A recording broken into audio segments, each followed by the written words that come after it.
your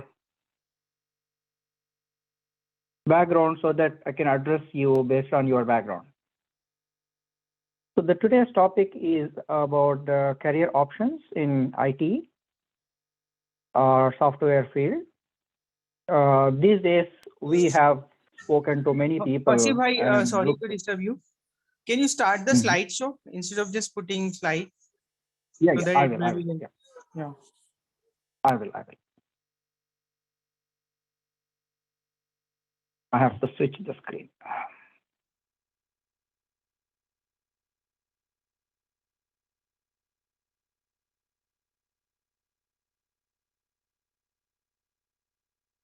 Good, right?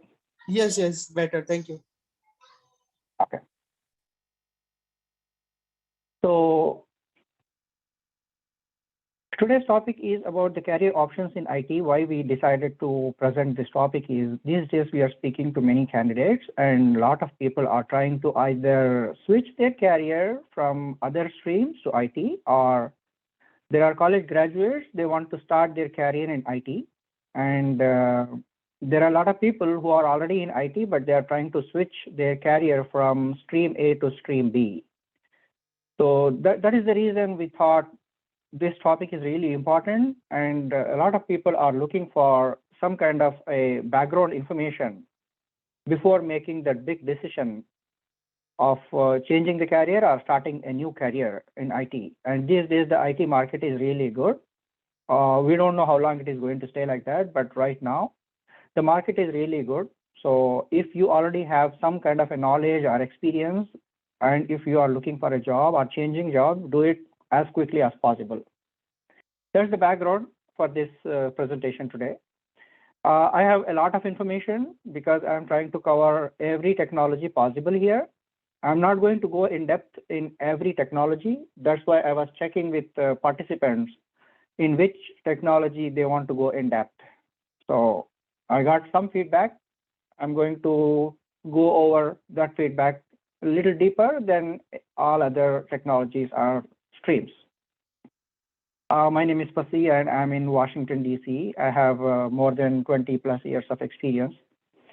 Based on my past experience, I'm trying to give you the information. I have worked in 14, 15 companies, and in each of those companies, I have experience of working with different people in different streams.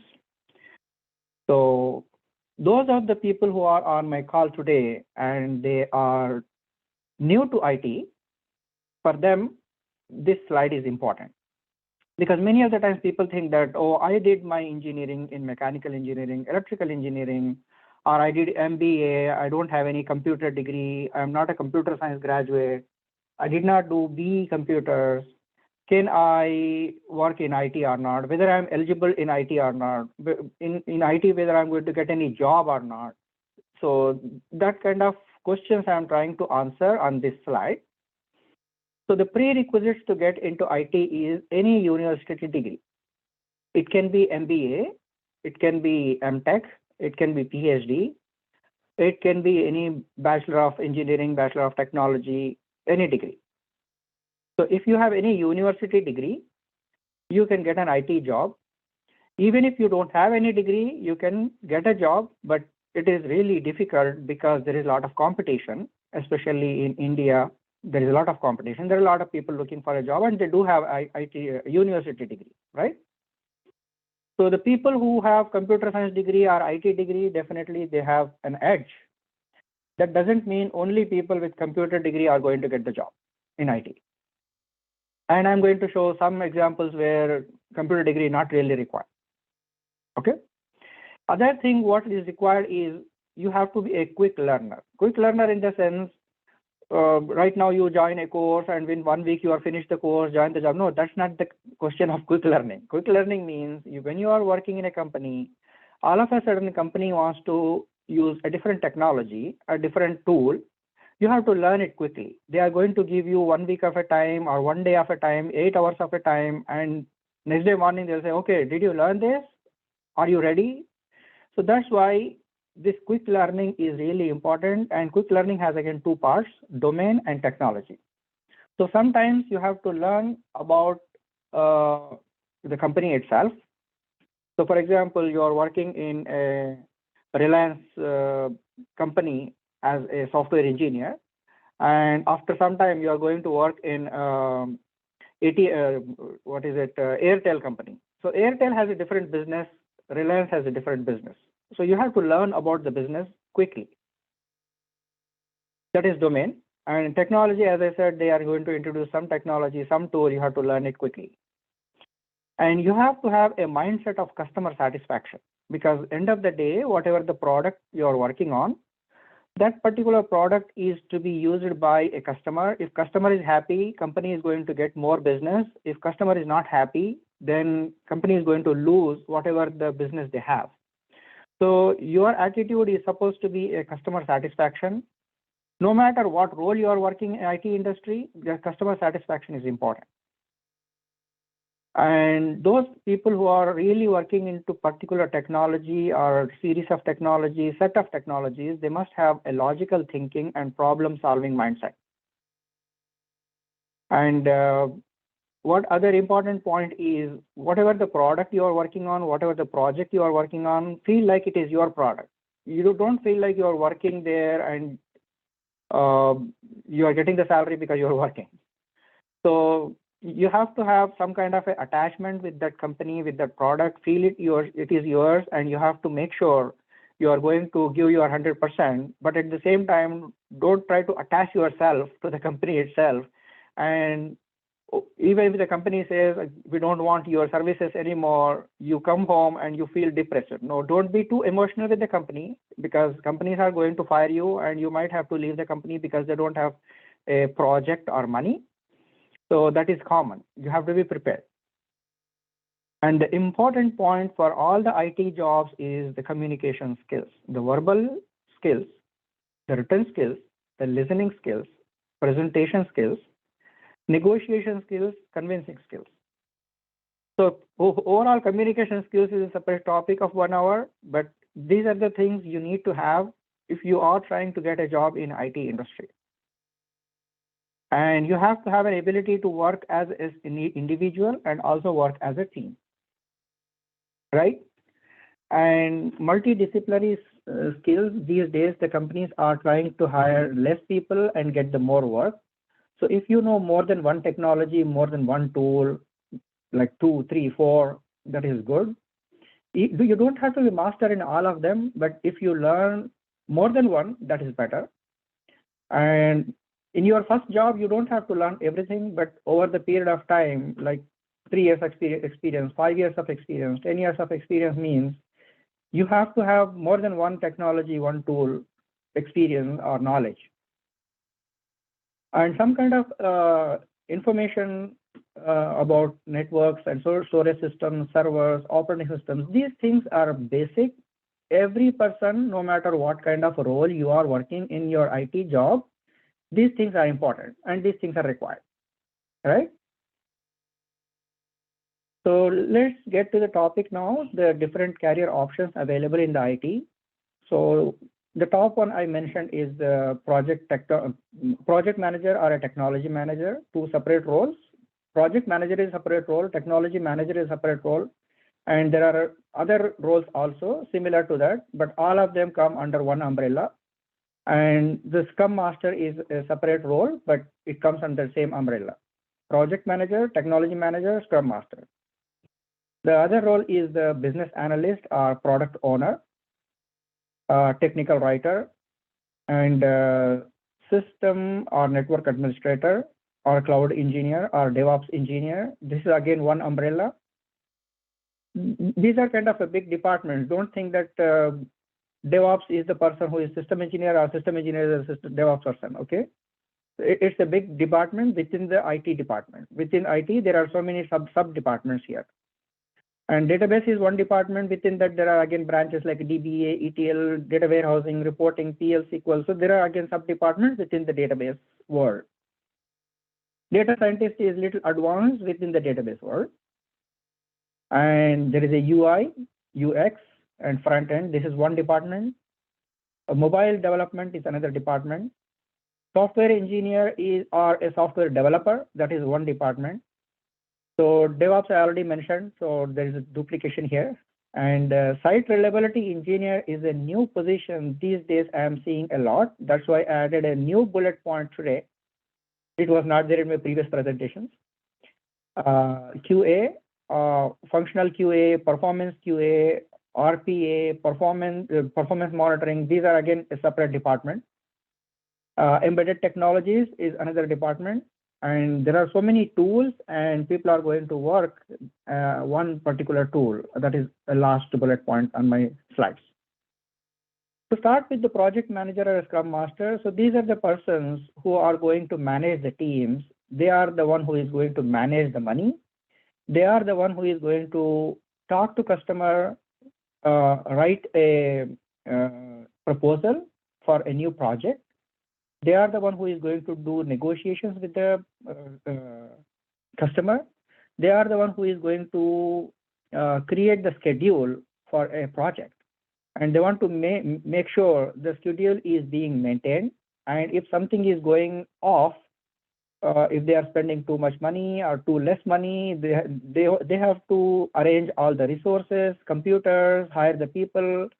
So this is the one key role which does not require a lot of technology experience, but they have to have a management experience. And this is an important role, and IT has this role. And you don't have to be a computer engineer to get into this role. But if you have an MBA degree, that is useful. You don't have to have an MBA degree. There are a lot of people without MBA degree doing project manager or product manager or product owner or scrum master, scrum coach. There are so many different roles here. And these are the people who establish the best practices and follow those best. They will make sure the company is following those best practices, right? The next one is the business analyst. I'm trying to go a little faster, but at the end, if you have any questions about one particular slide, I'll go back and I'll go in detail for that particular slide. Don't worry, don't think that I'm going too fast, okay? So what I'm doing, telling here is the business analyst or a product owner. This is the person who is going to define the business requirements. So if you are really good at writing the stories, so for example, if you go to a movie industry, someone is going to write the story, right? So here also, these people are going to write technical stories. In the company, you have to have a business requirement in plain, simple English language. So if you are good at English language, you know how to write the stories, how to narrate the information, those are the people who should pick this business analyst position or product owner position. These are the people who are going to define if it is a user interface, how many screens we want, what kind of screens we want, how the screens flow should happen from one screen to other screen, how navigation has to happen. These are the people who decide. And one other important skill from this department is you have to have a very good presentation skills. You have to create the PowerPoint presentations and go to the client. You have to have a client-facing experience or knowledge, because you are the one who is going to present about the project to your client, and you have to make sure the client is happy, and you are the one who is going to give ideas to the client. This is how we are supposed to do. And if client says no, then you have to come back and discuss with your team and see what are the other options you have. And a few examples have given in the bottom. Those are the technologies, or those are the tools you need to have, like Microsoft Suite or Agile Confluence, or Agile technologies, Confluence, Jira, workflows, business rules. If you have those certifications, that will be better. Those who are freshers and trying to get a business analyst, they have to have a certified business analyst professional, certified Six Sigma professional, Agile certification, Scrum certification, product owner certification. Those are the things, if you have, that will be better if you are a fresher. The network administrator or system administrator or a cloud engineer, some little bit of DevOps also comes into this department. So here, people in olden days, people used to have a position called system administrator or network administrator. These days, everything is going in cloud. So the position is cloud administrator or cloud engineer or cloud architect or a DevOps engineer. So these are the different names. In this department, people are going to have expertise on the operating system, network, security, firewalls. So this is the department which deals with all these things. Many of the times they are not customer focused, but they are going to make sure the infrastructure is foolproof and infrastructure is available and systems are working, memory is available, CPU is not going 100%. So this is the department which deals with these things. And if you want to get into this department, you have to have a certification in any of these things which I mentioned here: AWS certification, Microsoft Azure certification, or CCNA certification, or MCSE certification. There are so many different certifications. If you are a fresher and you are trying to get into this department, those are the things you need to know. And some other technologies I mentioned here, the Kubernetes, Docker, OpenShift, these are the things people are using in this department. And next one is the databases. So those who are trying to get into IT and they are interested in the databases, so your passion is to play with the data, work with the data, how you have to organize the data, and you want to query the data. That is your passion. Then you have to get into any of these roles. There are so many different roles within the data world: PL SQL developer, database administrator, ETL developer, reporting developer, data warehousing developer, and data scientist. So these are the different types of roles within the data department. So these are the people who create the database. They are going to maintain the database. They are going to create the replication of the database. And they are going to make sure the database is available 24 hours and data is secure. And data is accessible to only those people who are supposed to have an access. All these things they are going to maintain. So I have given some examples here. You don't have to have all those technologies. One particular technology or two technologies you might learn and you can start your career. And you might want to get the certification in any of these technologies. For example, Oracle certification, right? MongoDB certification, SQL Server certification, Pentaho certification, Jasper certification. So you can have like Tableau certification, Power BI certification. So you have to have some kind of a certification if you are a fresher. But if you already have an experience, certification is not really important, but your experience, your knowledge, your domain knowledge, your technology knowledge, your communication skills, those things are going to fetch you a job if you are looking for a job, right? And the next department within the data world is the data scientist. These days, the data scientist jobs are really hot. The reason is companies have a lot of data. They have terabytes of data, and someone has to sit and do the analysis on that particular data and give the feedback to the company what kind of data they have and how that data can be utilized. For example, there is a hospital, and that hospital has 30 years of data from different patients. And they want to know what kind of patients are coming, from which place they are coming. For example, from one particular state, a lot of people are coming to Delhi.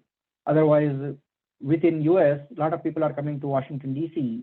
And from which state they are coming, and in that particular state, there is some problem. For example, there is a water problem, and people are drinking polluted water and getting sick.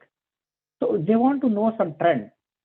I can give another example in the data science world is Reliance Mart. So Reliance Mart has shops all over the country, right? Walmart has all over the shops in US.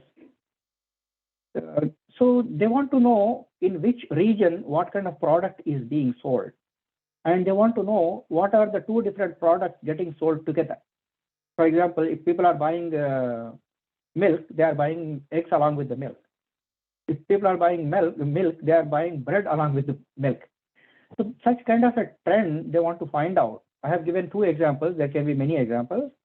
So these are the people who do the analysis and the data. I have listed so many technologies on the screen, but you don't have to be expert in all those technologies. But if you know how to analyze massive amount of data and give the information about trends, using these trends, the management is going to make the decision. They have to know how the company is performing, how particular product is performing. The data scientist is the one who is going to do the analysis and provide the feedback to the management, and management is going to make the decisions. Business owners are going to make the decision based on the feedback provided by the data scientist. The third example before I move to the next slide is these days the coronavirus is, it was there, which I can say it's almost over. But the people are doing the analysis on how many people are getting affected, from which part of the world they are getting affected, what is the age group they are getting affected. The people are affected who have some kind of a symptoms already, like for example, cancer patients are the one who most affected, or the people with blood pressure are going to be more affected. So some kind of a trending, some kind of an analysis on the data, and this analysis is going to help the management. The next slide here is about the user interface, or a web or a front end, and it can also be a mobile. So the people who are creative, they are the one who must choose this field and start their career, or if someone is trying to change their career, if you are a creative person, you must get into this field. UI and UX, user experience, user interface, UI, UX is really hot these days, because every company is trying to create their own mobile app or website. And you are the one who is going to give the screens to your customer, and customer is going to like if you make a creative use of space, creative use of technology, especially the color, the fonts. So if you see, sometimes you see a website and say it's a very dull website. Sometimes you feel you download an app and say, oh, it's a really useful app. It has everything user friendly, right? So creating user friendly, using the features in best possible way, that is your specialty. User interface and user experience, UI, UX is one important field in the IT world, which always has an opportunity available for you to work. Some technologies I mentioned, you can choose which technology you want to choose, but the creativity is important here. The software engineer is a loaded term, and in modern days, in next 10, 20 years, they might change the name from software engineer to artificial intelligence and machine learning. So the people who are in software engineering, they are the one who develop the product. They are going to write the code. They are the heart of the whole system. And the company is going to use the product written by the software developers. So the product owners, the business analysts, the database developers, everything is going to support you, but you are the one who is writing the actual code, which is going to execute. And you are going to develop a new product from zero, and you are going to make it a hero. So if you're really creative and you love writing the code, you love sitting on the computer hours and hours and try to solve a problem or troubleshoot a problem or create something new, if that is your passion, you definitely are eligible to get into IT as a software engineer or artificial intelligence engineer or machine learning engineer. Machine learning and artificial intelligence are going to deal with little advanced part of software engineering, but software engineering is all about creating a new products and developing a new product. And if you are trying to get into IT and become a software engineer, some kind of certification is going to help you to get a job. But if you already have an experience and you want to get into IT field and you love writing the code, creating new products, then software engineer is your place to be. There are a lot of technologies I mentioned. You don't have to have all those technologies, but some of the technologies you learn and you start.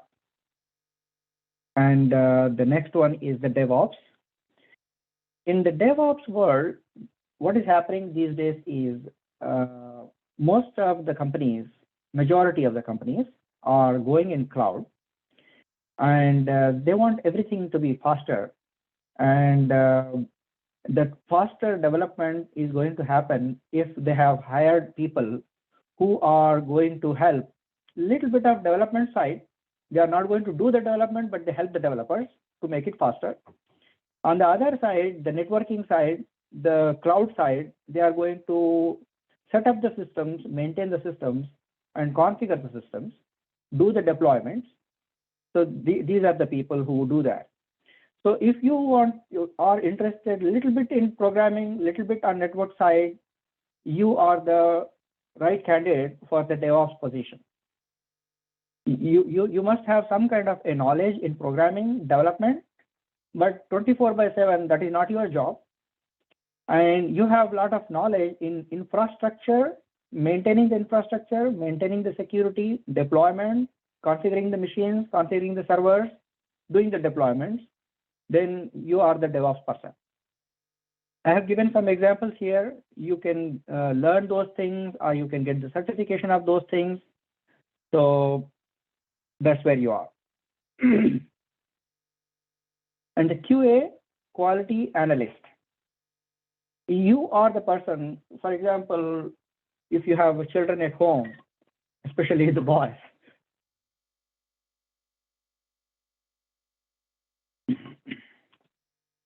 So what the children will do is, you buy a new toy to them, they come home and they remove the wheels, they open the steering, they remove the door. You will say, oh, what happened to your car? Oh, you broke it. No, he did not broke it. The little boy, he did not broke the toy. He want to know how the wheel works. He want to break the wheel and see what is there inside the wheel. So if you are that kind of a person, you have to have a QA job in IT. The people who are trying to break things and they want to know how can I break it. You are a skeptical person, and you have to have some kind of a behavior where you want to see where and how I can break it, because you are the one who is going to give a certification to the code developed by the developers. Developers are developing the code, and you are the one who is going to certify, oh, this code is going to work. No matter what you do, you cannot break it.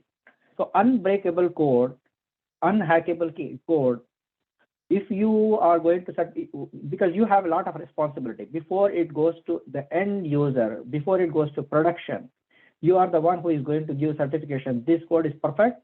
Okay, go and give it to your customer, and I'm going to give you a guarantee the customer is going to happy. There won't be any problems with this code.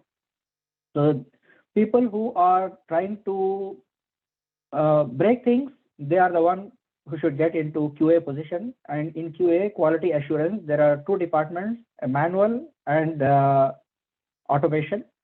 Again, within those departments, again, there is a sub-department, performance monitoring, performance testing. There are some tools that I mentioned here. You have to have knowledge about one or two, or if you have knowledge more than one, more than two, that is better. So the important point is the curiosity. You have to have a curiosity, then you should pick this QA as a position, right? Time check, we are half an hour. So let's see how many slides I completed, only 13 out of 70. Okay, I'm good. So the next one I'm looking here is the performance testing. As I said, the performance testing versus a functional testing. Functional testing is the person who is going to break the things and see. Performance testing means you are going to make sure if thousands of people are going, for example, some kind of a result came in my childhood, whenever there is a 10th class results or 12th grade result, intermediate result, everyone used to go and buy the newspaper. And after 5-10 years, when the internet was popular, everyone will go to that particular website where the results are published, and that particular website is going to crash. So these are the people who do the load testing, and they want to see if more and more number of people are going to visit your website or use your web service, how your software is going to perform, right? So they do this testing. They do the load testing, stress testing, spike testing, endurance testing, all these testing, and they are going to give certification. Okay, this particular product is going to work even if 10,000 users are going to use it within a millisecond. They are going to tell your software is going to respond within 5 milliseconds or 2 nanoseconds or 3 seconds, right? Because you are trying to develop a product or sell a product, you have to have some kind of a parameters fixed. This product is going to work in stress. This product is going to work when there is a high load. So all those things you are going to define, and your management is dependent on you, because whatever the numbers you give, those are the numbers they are going to enter in the whatever we call brochure, right? Software brochure. Performance monitoring. This performance monitoring is another department. These people are going to make sure all our systems are running and they are not going to go down. If something goes down, they are going to have some kind of a text message on your phone call on your phone, or email, and that particular email or text message should have all the information, necessary information, to find out what went down and when it went down, for how long it was down, and why it went down. So these are the people who do the monitoring, and there are so many tools which I listed here. Not everyone uses all the tools, but these are the common tools which I listed here.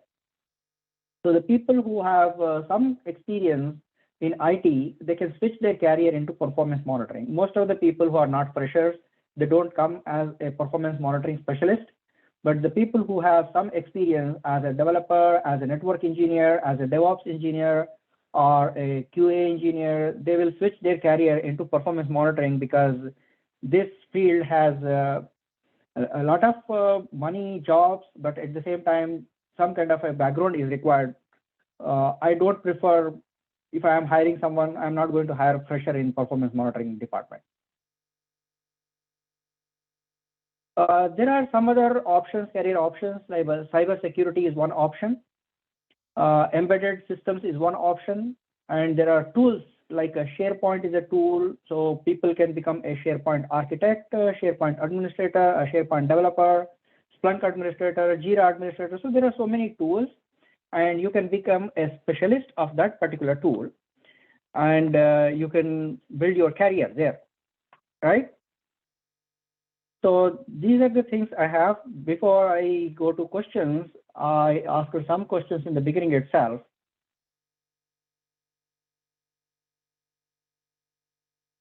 Right? So a lot of people are interested in cloud. So let's start with cloud. I want to go a little deeper for the cloud, because multiple people ask questions about the cloud. So in olden days, what used to happen is every company has their own server. One server or 100 servers. So what they used to do is they used to buy those hardware in the sense, in your home, you have a laptop or a desktop CPU, right? So inside the CPU, you have one CPU, which is going to do the processing. And sometimes that CPU is a quad core CPU or dual core CPU or single core CPU. There are cores within the CPU. And every computer has a RAM, like 16 GB RAM or 32 GB RAM, 64 GB RAM, 128 GB RAM, whatever the RAM you have. And every computer has some hardware, some kind of a hard drive. Either it can be hard drive or a solid state drive, but it has a memory to store the information. But what is happening is in all these companies, every day they are having some kind of a new requirement, new project, and the data, whatever they are storing, is increasing.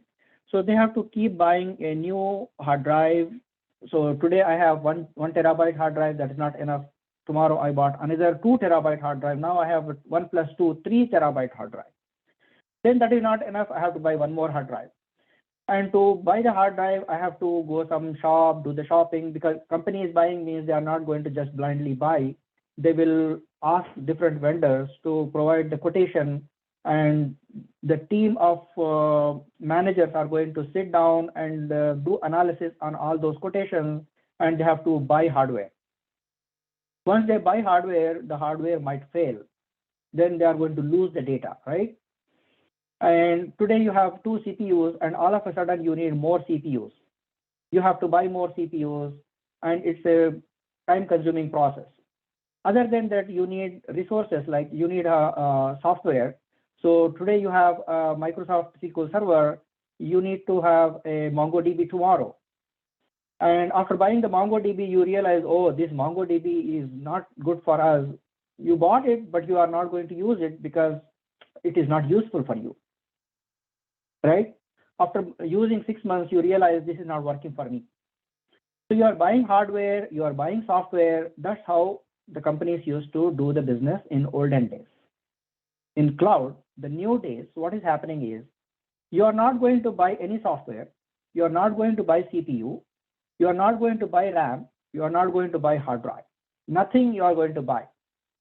Everything will be bought by some company. That some company can be a large, huge company like a Amazon or Microsoft or Apple or IBM. Otherwise, it can be a small company which your friend is running, and that friend is going to run all these infrastructure. Infrastructure in the sense they are going to have CPUs, they are going to have RAM, they are going to have hard drives, they are going to have all the softwares available in the world. You just have to tell them, I want this software. They are going to rent that software for you. You don't have to worry about license. You don't have to worry about upgrade. You don't have to worry about versioning. They are going to give you whatever you want. You want Microsoft SQL Server older version? Yes, available. Microsoft SQL Server new version? Yes, it is available. And you don't want to upgrade? Yes, that's fine. You want 14 CPUs today? Yes, they are going to provide you. Tomorrow you want only 4? They are going to take the 10 of them back. You don't have to pay for those CPUs which you are not really using, right? So that's what the cloud is. Cloud means you are not going to buy anything. Everything will be provided to you by a third-party company. And that third-party company can be AWS, Amazon Web Services. That third-party company can be a Microsoft Azure. That can be a Google Cloud. It can be a Apple Cloud, anything, right? They are the one, they are going to give you everything you want. They want Kubernetes? Yes, it's available. Docker, it's available. Here again, it's not like rigid thing. You are going to only buy servers from them, but you are going to buy your own software. That's fine. You can bring your own software, install your own software, right?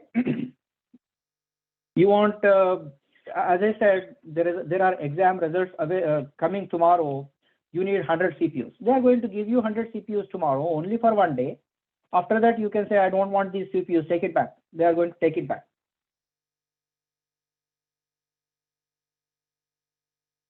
So cloud computing is all about buying a software versus renting a software, and buying hardware versus renting a hardware. When I say hardware, it is in terms of network. For example, today you have 100 megabytes per second network available, and tomorrow you want 1 terabyte per second available. These guys are going to provide for you. You don't have to do anything. And after 1 week, you will say, no, I don't want 1 terabyte. It is too much for me. I don't have that much load today. Give me only 100 megabytes per second today, right? So you can increase or decrease network speed. You can increase or decrease number of servers. you can increase and decrease RAM, hard drive, and you can install whatever the software you want to install. So everything can be flexible. It is called elastic. Elastic means you pull, it is going to become bigger. You just leave it, it is going to shrink. So shrinking or making it bigger is possible using the cloud. That's why every company is going into the cloud. Again, if you are a database administrator or database developer, you have to have some kind of a cloud knowledge. If you are a project manager, you have to have some kind of a cloud knowledge. If you are a programmer or developer, you have to have some cloud knowledge. So cloud is there everywhere, but there are some cloud specialists.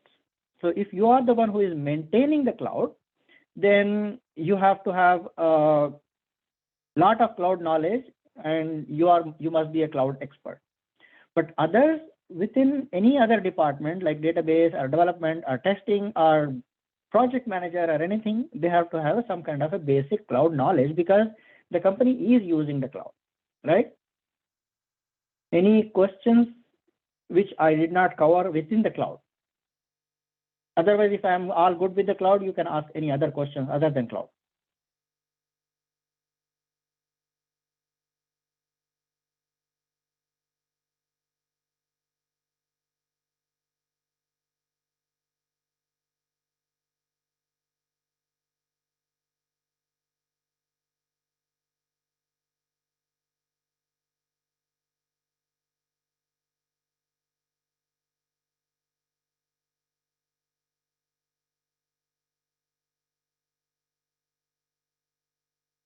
No questions? SAP, okay. One other thing I missed here, the SAP. SAP or Oracle Financials or PeopleSoft. These are the softwares called as ERP, Enterprise Resource Planning. So there are huge companies. For example, I said Reliance India, right? In India. Otherwise, there is a Walmart in US. There are so many companies. They have hundreds of branches, thousands of customers, thousands of employees, and millions of customers. And they have huge data to maintain. To maintain all the data, as I said, for example, you have 30,000 employees and all the 30,000 employees have payroll. So it's a big, huge payroll software, right? So to maintain their payroll, to maintain who is going on a leave, who is joined recently, what is their salary, what is their salary increment, what kind of medical benefits they have, all that information. Otherwise, you have a big company, for example, Toyota Cars. Toyota Car has a plant all over the world. They manufacture different parts, they manufacture new cars, and they want to maintain what kind of screws, nuts, bolts, car doors, car windows, glasses. So all that information, if they want to maintain, they need to have a huge software. Such huge softwares are nothing but these PeopleSoft, SAP.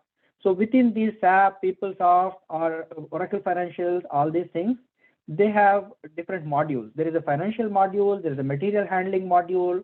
So all these modules are going to help the company make faster decisions and the data availability, data accessibility, and it comes with some predefined software good for these big companies.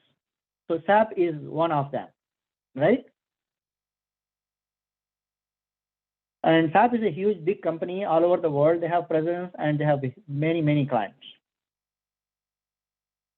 Certification is, the important point about certification is if you are a fresher and you are looking for a job and you don't have any experience, and there are a lot of freshers available in the market and they are also looking for a job, the company has to hire who?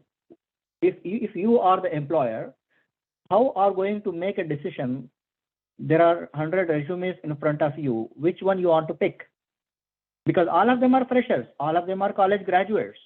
And think about all of them has their percentage between 60 and 75. You don't blindly go and pick the candidate with 75% because people might have very good knowledge in the college. That doesn't mean they are going to work good in the company. But if you have a certification, the certification is going to help you getting the interview call, because they are not going to interview all those 100 candidates, right? Because interviewing 100 candidates means the interviewer will be sitting 100 hours, and every hour of that interviewer is paid by the company. See, for example, I am working in a company and company is giving me $50 an hour. If I am interviewing 100 candidates, 100 multiplied by $50, right? It's a lot of money. The company don't want to spend that much money. So they are going to shortlist your resume based on what is written in the resume, right? So in the resume, if you have a certification, they are going to see, oh, I'm looking for a Java developer, and there are 4 people who got Java certification from Oracle.com, or Oracle company, right? So people who don't have any experience and competing for a job, looking for a job, if they have a certification, that is their plus point, that is the edge they have, right? Once you get the interview call, within the interview, if you do good, they are going to select. Even if you have a certification, if you don't do good in the interview, they are not going to select you, right?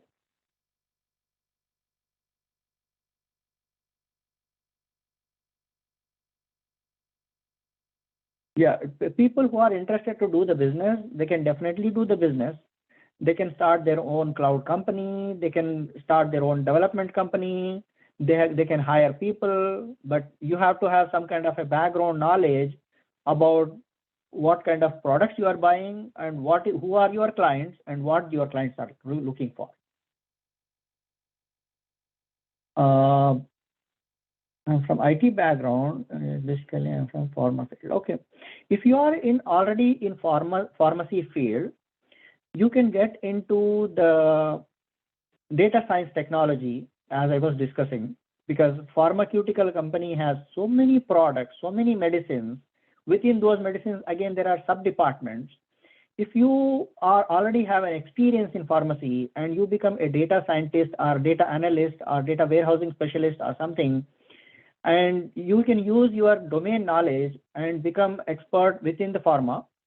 Otherwise, health insurance domain also require people with pharmacy background, and you can use your pharmacy knowledge or knowledge about the medicines,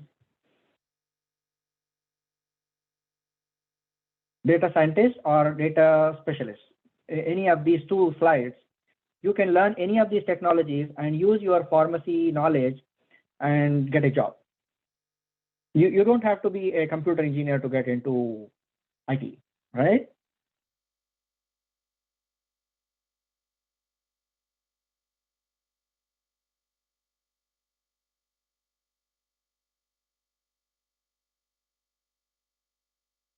For cloud, a little bit of coding is required, but you don't have to be a master in the coding. What would you advise for looking for get back into IT market? 12 years, last 2006, 2009, after. Right. So if you are already into Microsoft technologies, you can definitely become a Azure expert, because Azure is from Microsoft, and whatever the Microsoft knowledge you have, that knowledge is going to be helpful for you if you are trying to become Azure expert, right?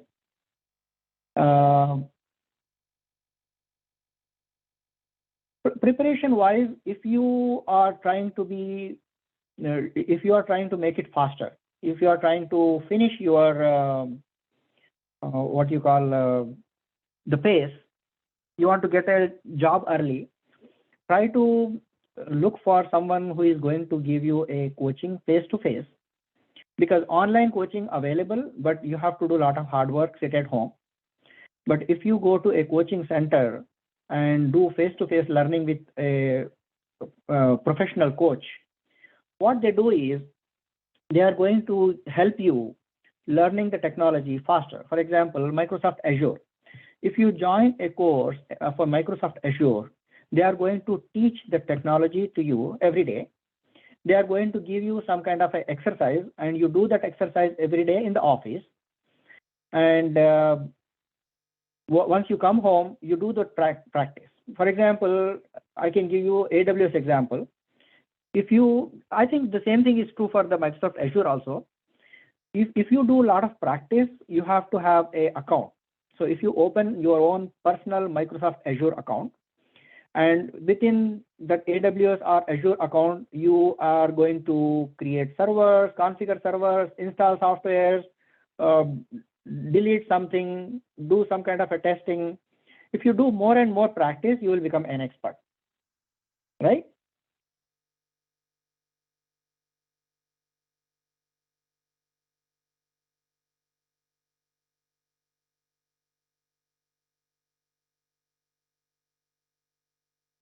I'm already experienced in system administrator. I want to switch to network administrator. Any scope, network administrator. Already completed the courses CCNP, CCNA, track. So network administrators must have some kind of a certifications, which you already have, CCNP or CCNA or similar certifications. But if you have a cloud knowledge, that will be better. So if you have system administration knowledge, system administration is nothing but you are going to have operating system knowledge. You know how to install softwares, you know how to install the device drivers and other things. But if you become a network administrator, you are going to make sure the servers are up and running and the data is coming to the servers and authorized users are using the data and all that thing you have. But when it comes to cloud, what happens is your data is sitting somewhere. You don't have a physical access to that machine. Only you have is a network access. And if you are connected to that particular machine, from there onwards, it is in your control.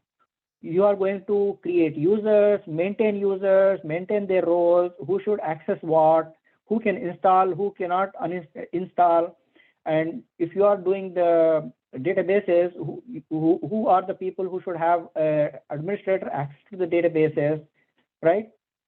You might be doing the data replication. It is little advanced level of system administration, and you have to make sure the servers are up and running, right?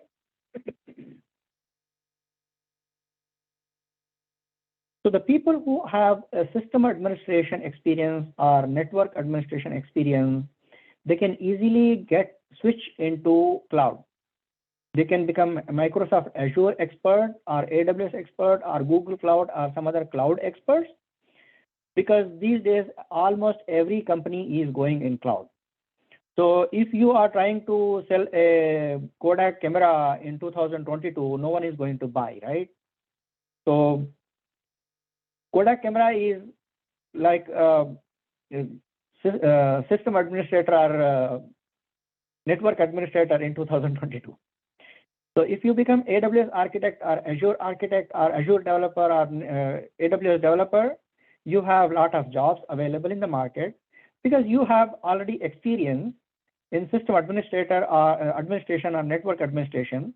You can definitely pick up your pace as a cloud engineer or cloud architect or cloud developer.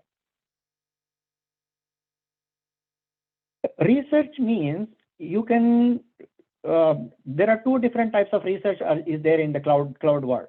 One research is you have to make sure no one is hacking your cloud.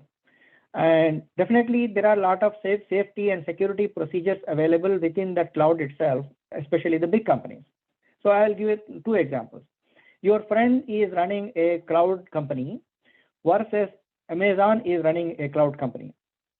Hacking into Amazon is close to impossible because they are going to have a lot of safety procedures applied and they are investing a lot of money into the research. But if your friend is running a cloud company, they might not have all the sophisticated systems to safeguard it. So if you are trying to do the research, you have to do the research on how to prevent these kind of intruders or hackers or software viruses and all those things. The second kind of research is replication, because if your client is dependent on you, if their data is lost, then your trust is lost. So you have to make sure their data is not lost. You have a backup copy available. and that backup is every second backup or every hour backup, every day backup, every week backup. You have to decide, and because backup means you have to have hardware, right? You have 1 terabyte data means now you need 2 terabyte of space. One copy of that software takes double the space, right? 2 copies means again for 1 terabyte you have to have 2 backups. Then you have 3 terabytes of space required. So that's where you can do some research.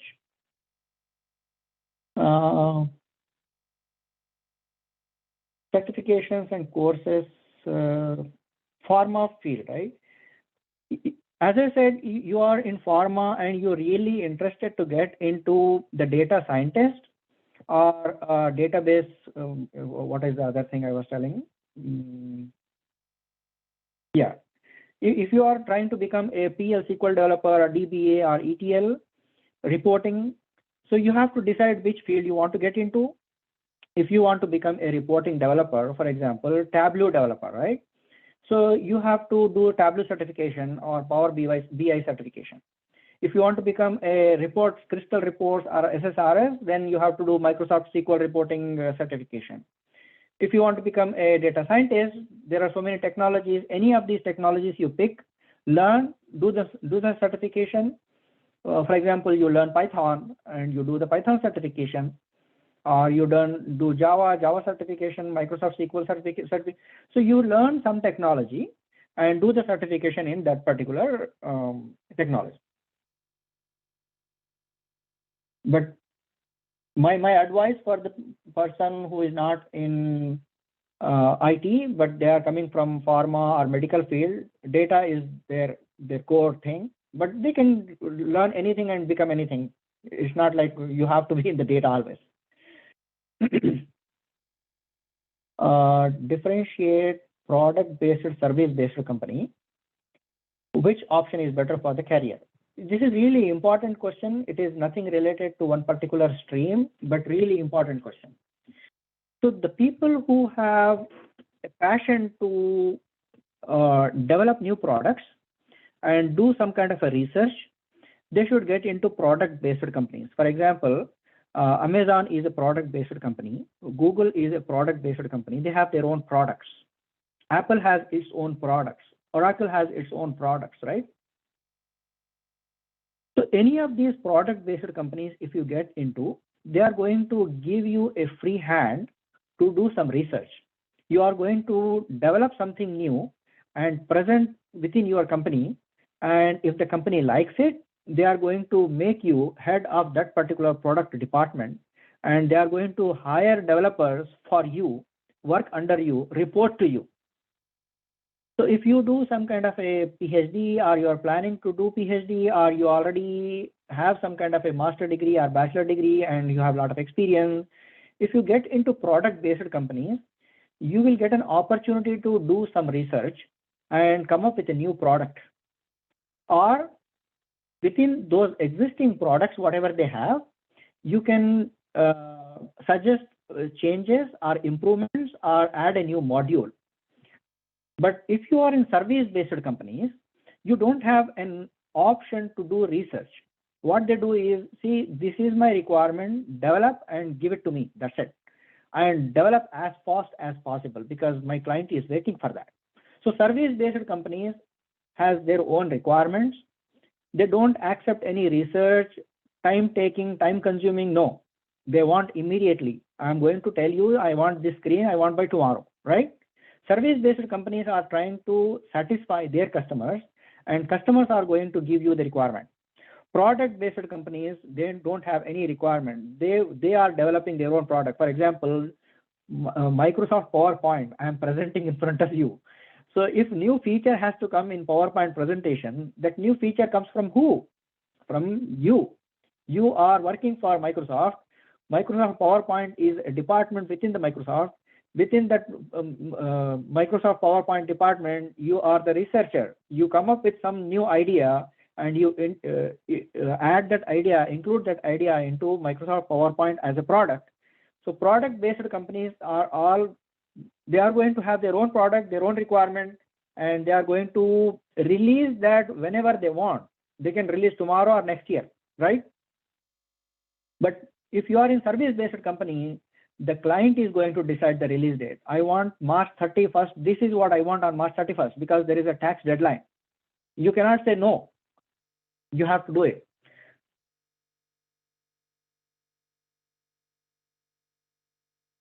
Service-based, product-based, prefer doing data scientist, mechanical engineering. Mechanical engineers, if they want to stay within mechanical engineering, they can go for AutoCAD or STAD or those kind of mechanical engineering side subjects. Otherwise, they can get into SAP material science. So within the SAP, there is a module to maintain the materials. So as I said, Toyota has so many plants all over the world, and they are manufacturing cars, and they are manufacturing cars. There is some car in US, you don't find that car in Gulf, Saudi. You don't find that car in India. There is one car in India, you don't find that car in Japan, right? So they manufacture so many different types of cars, and every car requires different type of parts.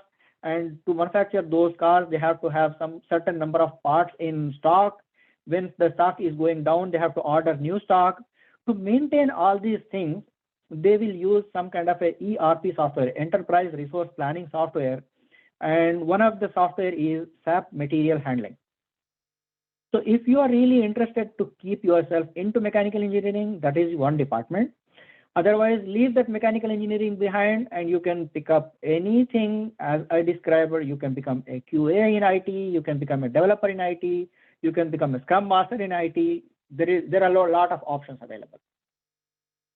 But if you really want to become data scientist and you have a mechanical engineering background, that is fine, 100%, no issues. And medical sales representative is the career options in data scientist or IT. See, if you are already a sales representative, as I said, pharma and medical people can definitely get into data and data scientist. But that is not the only option. You can become a developer if you want to. You can learn Python or Java, .NET, you can become developer. Otherwise, you can learn Selenium or something, you can become a QA analyst, right? You don't have to be data scientist because you are coming from a medical background. No. Even if you are coming from medical background, you can become anything. But I was just suggesting because you have a lot of information in that particular domain, you may stay in that domain and you will become successful in that domain. How to learn Java? See, any technology, learning curve is same. Whether it is Java or AWS or Microsoft Azure or anything. The starting point is you have to know what is the technology, number one. Okay, how do I know what is the technology? Go to YouTube, search for the technology. There are hundreds of videos on every technology available. Microsoft Azure, there are videos available on YouTube. Java, there are videos available on YouTube, right? Number one. Second thing is, you can go to Google and find out Java technology, what are the things available. So Java technology, there is a core Java, there is advanced Java, there is a Java to develop web services, Java to connect to databases, Java to interact with other other systems, other clients, business to business communication, business to client communication, UI to backend communication. So once you know what is the technology, how many things are there in the technology, you start learning one by one. You cannot learn everything overnight, right? You learn one by one, start with basics, do some practice, then go with advanced, do some practice. That's how you learn. Anything, learning Java versus learning any other technology, the path is same. Starts with basics, do some practice, start with advanced, do some practice, start attending the interviews, then you will get more experience. Digital marketing, data analytics, is there any relation between? Yeah, definitely. I will give you an example. I used to work for a company, and their work is advertisement. So what they do is, whenever you are browsing any website, on your left side, right side, bottom, top, somewhere you will see an ad, right? So you are searching for a hard drive.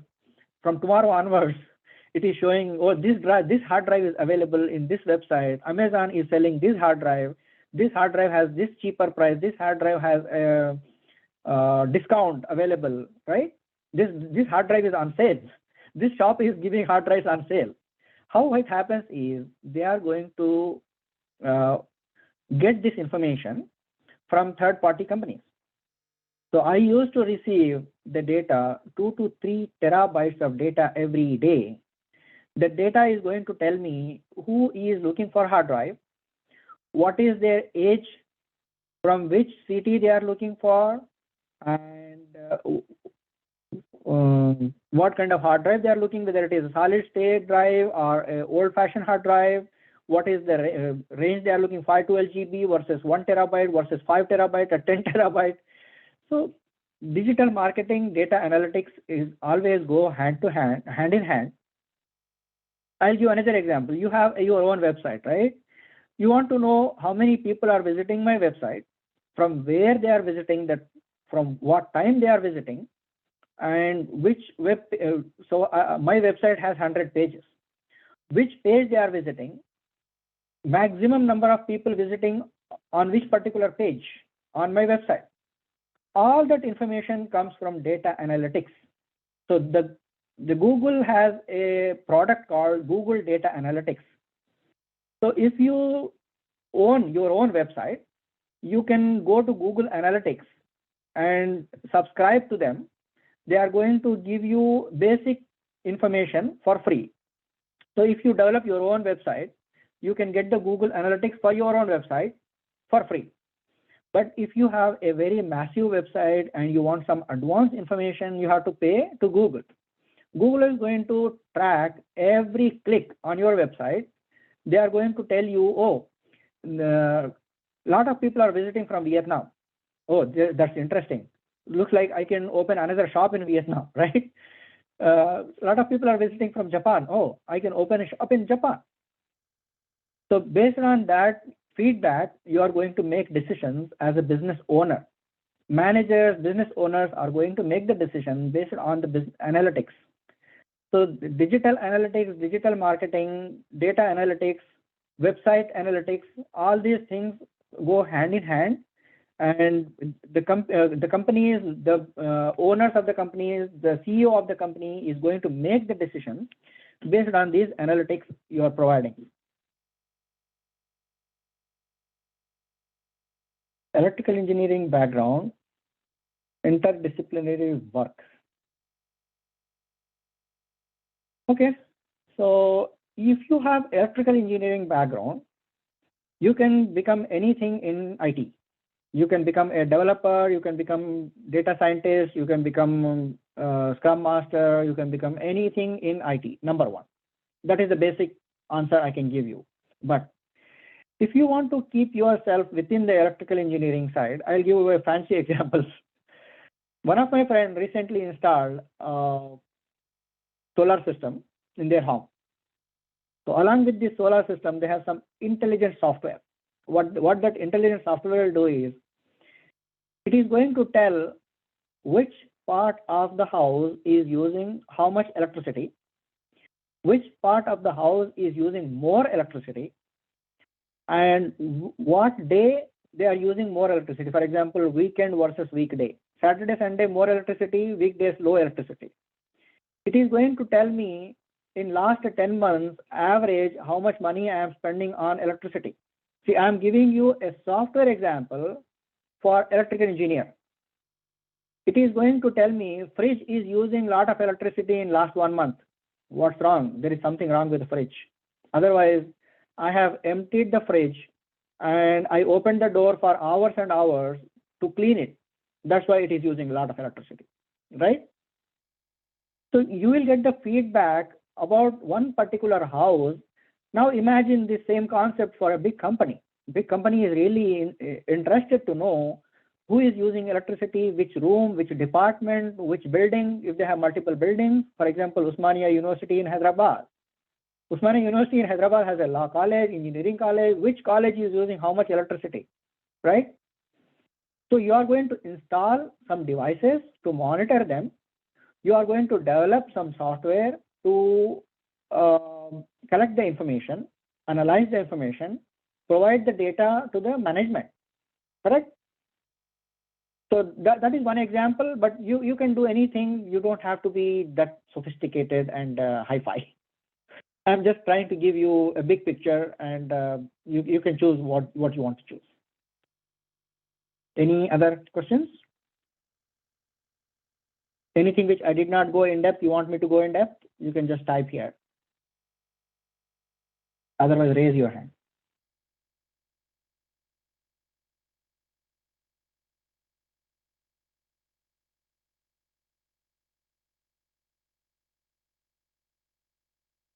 Galaxy 8.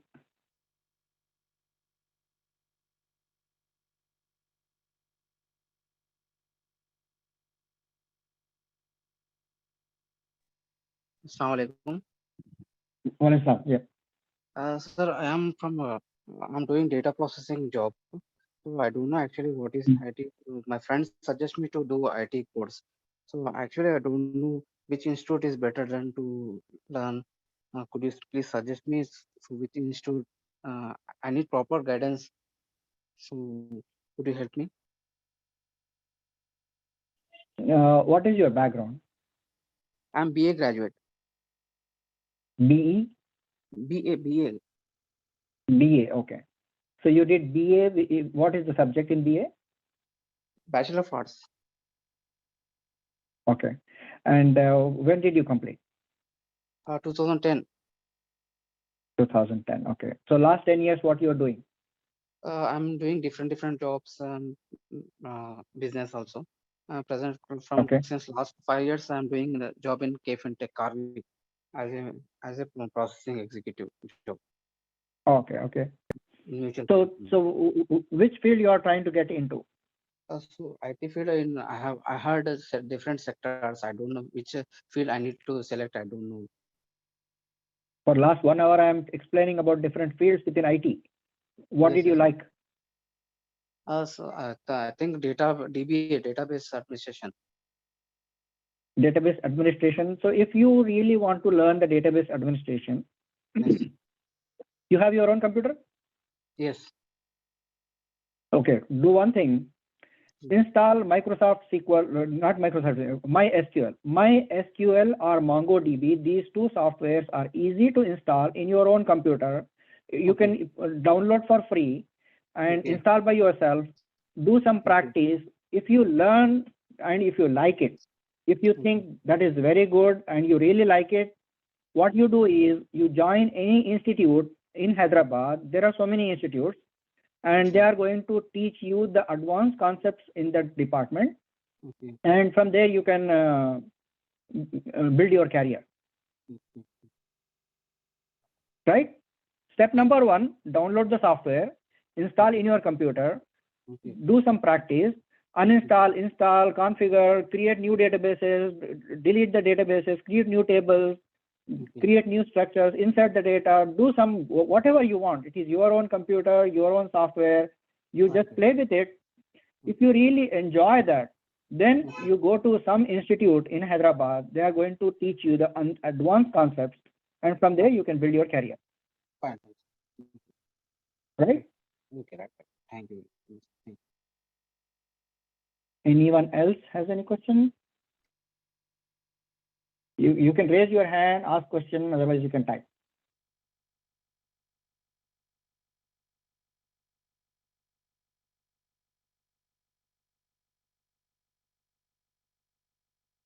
So cyber security is one other important field in the IT. As on my screen, you can see there are few things I mentioned here. Hacking is important point in cybersecurity because any software can be hacked. No one can say my software is really perfect and no one can hack it. No, anyone can hack any software. So you have to make sure your software, whatever you are already having, it is not hackable, and no one is going to come and hack it, and your networks are safe, firewalls are there, and you have to make sure your employees are not misusing the systems and no one is going to email the confidential information outside of your company. So all those things, if you really want to do, that is what the cybersecurity is. Cybersecurity is nothing but protecting the data, protecting the software, protecting your information, protecting your company benefits, right? That's what the cybersecurity is. And if you have any questions, you can ask or raise a hand. Otherwise, you have my email address on screen. That is my LinkedIn profile. You can contact me either by email or LinkedIn. Some of you might already have my phone number also, but I'm not trying to give the phone number these days because people are calling me middle of the night.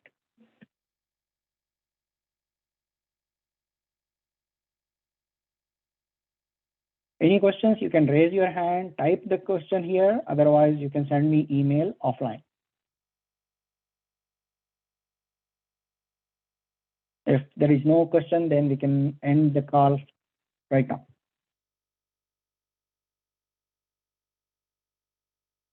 No more questions?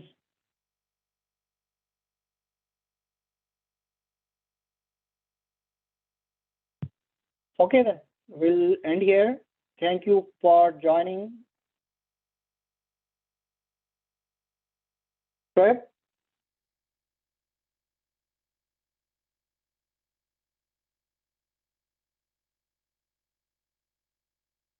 Big data.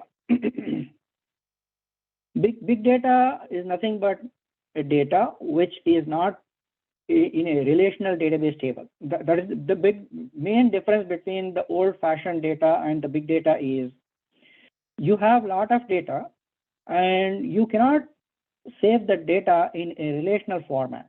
Relational format, the people who have some experience with the data, they know what is the relational data is.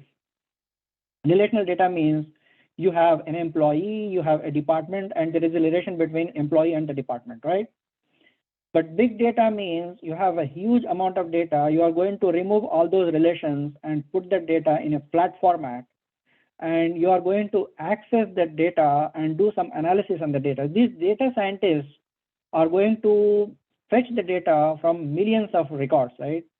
So if you have a relational data, it is not so easy to fetch the data with milliseconds of response. So that's why these companies are coming up